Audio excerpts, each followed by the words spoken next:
اب یہ نہیں کہ ہم اس کو خدا بنا کے بیٹھ جائیں، مگر اس سے ایسی باتیں حاصل کریں گے، اس سے جانکاری حاصل کریں گے جس سے ہم اللہ تعالیٰ کے اور قریب ہو جائیں۔ اللہ والے سے اللہ اللہ کرنا سیکھنا چاہیے، اس کو اللہ نہیں بنا لینا چاہیے۔ اب میں قرآن کی آیت آپ کو سناتا ہوں۔ شرک پر موت ہو تو اس کی معافی ممکن نہیں۔ ان اللہ لا یغفر ان یشرک بہ ویغفر ما دون ذلک لمن یشاء۔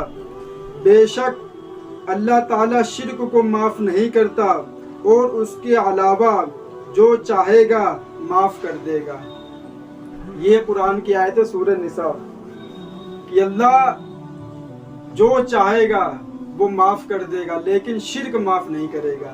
اگر کسی نے سچے دل سے توبہ کر لی شرک سے تو اللہ معاف کر دے گا، لیکن اگر وہ شرک کی حالت میں دنیا سے چلا گیا تو میرے بھائی اس کی معافی ناممکن ہے۔ اب وہ اللہ تعالیٰ اور بندے کا معاملہ ہے، اگر وہ چاہے گا تو اپنے بندے کو معاف کر دے گا، اور اگر نہیں چاہے گا تو نہیں معاف کرے گا۔ میرے بھائی اس گناہ سے بچنا بہت ضروری ہے۔ لوگ سمجھتے ہیں کہ یہ کچھ بھی نہیں ہے، بس مزاروں پہ چلو، بابا پیر صاحب سے مرادیں مانگو۔ لوگ سمجھتے نہیں اس میں ثواب ملتا ہے۔ میرے بھائی میں نے دیکھا ہے کہ مسجدیں ویران پڑی ہیں اور مزاروں پہ بھیڑ لگی ہوئی ہے، لوگ مانگ رہے ہیں ان سے مرادیں، اور جو مزار پہ جو لوگ بیٹھتے ہیں وہ خود یہ بات جانتے ہیں کہ اگر دنیا والے مزار پہ نہ آئے تو اس کے اندر جو بابا ہے وہ ہم کو نہ پیسہ دے سکتے ہیں نہ کھانا کھلا سکتے ہیں۔ جب وہ ان کو نہیں کھلا سکتے ہیں تب وہ آپ کو کیا کر سکتے ہیں آپ کے ساتھ؟ قسم خدا کی اگر ہم لوگ مزار پہ جانا بند کر دیں تو یہ لوگ مزار چھوڑ کے بھاگ جائیں گے، اس لیے کہ انہوں نے دھندا بنایا ہے پیسے کمانے کا۔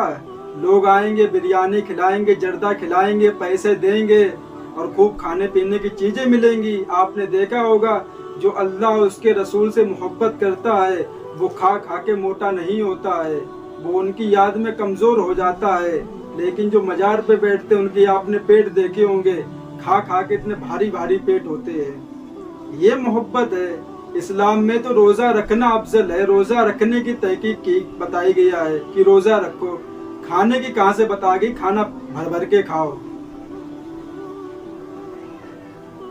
میرے بھائی اس گناہ سے بچو اور اس بارے میں جانکاری لو، اور قرآن میں دیکھو، ہر چیز قرآن میں لکھی ہوئی ہے۔ جو سمجھ میں نہ آئے فوراً قرآن میں تلاش کرو کہ ہم قرآن اللہ اس کے رسول کی مان کے چلیں گے، باقی ہم دنیا میں کسی کی مان کے نہیں چلیں گے۔ جو اللہ نے بولا ہم وہی کریں گے، اس کے علاوہ ہم کچھ نہیں کریں گے۔ میرے بھائی بہت دکھ ہوتا ہے یہ بات کہتے ہوئے کہ جس مالک نے ہم لوگوں کو بنایا آج مسلمان اس رب کو چھوڑ کے کسی اور کے در پہ جا رہا ہے۔ کیا ہو گیا مسلمانوں آپ کو؟ کیا ہو گیا آپ کو؟ کیا جواب دو گے قیامت کے دن اللہ تعالیٰ کے سامنے کھڑے ہو کے؟ آ جاؤ میرے مسلمانوں توحید پہ، آ جاؤ اس اللہ کی طرف جس نے ہم کو آنکھ دی، جس سے ہم لوگ دیکھتے ہیں، جس نے ہم کو زبان دی، جس سے ہم لذت چکھتے ہیں، جس نے ہم کو اتنا اچھا چہرہ دیا خوبصورت، جس نے ہم کو بال دیے، جس نے ہم کو ہاتھ دیے، جس نے ہم کو پیر دیے۔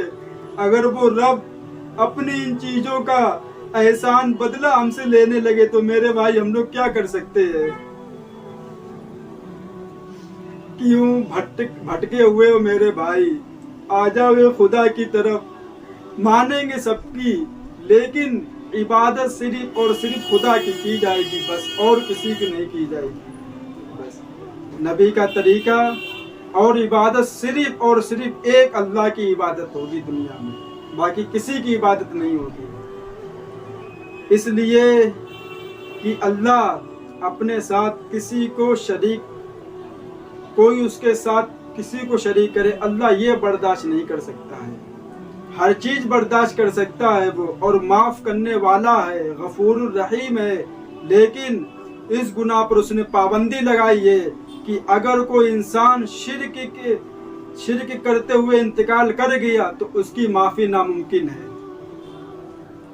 اور کوئی گناہ ہوگا اللہ معاف کر دے گا اپنی رحمت سے، اس لیے کہ اللہ کی رحمت اس کے غصے پر غالب ہے۔ کیسا بھی گناہ ہو بس معافی مانگ لو، معاف کر دے گا۔ غلطی کرنا نہیں، گناہ کر کے توبہ نہ کرنا غلطی ہے۔ اگر یہ انسان کے سمجھ میں آ جائے تو وہ جب بھی اس سے گناہ ہوگا فوراً اللہ تعالیٰ سے توبہ کرے گا۔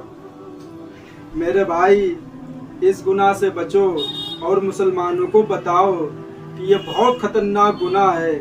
اللہ ہم مسلمانوں کی اس شرک سے حفاظت فرمائے، اور جو ہمارے نبی پاک صلی اللہ علیہ وسلم جو طریقہ ہم کو بتا کے گئے ہیں، اللہ تعالیٰ اس طریقے پہ ہم لوگوں کو زندگی گزارنے کی توفیق عطا فرمائے۔ جو طریقہ صحابہ کرام، جو طریقہ ہمارے نبی نے کیا ہے اور ہمیں جو کر کے بتا کے گئے ہیں، اللہ تعالیٰ اسی طریقے پہ ہم لوگوں کو زندگی گزارنے کی توفیق عطا فرمائے، اور اس گناہ سے مسلمانوں کی حفاظت فرمائے۔ جو میرے بھائی اس گناہ میں پھنسے ہوئے ہیں، اس گمراہی میں گرفتار ہیں، اللہ ان کی حفاظت کرے اور انہیں اس گناہ سے نکال کے انہیں ہدایت عطا کرے۔ وآخر الدعوانا والحمد للہ رب العالمین۔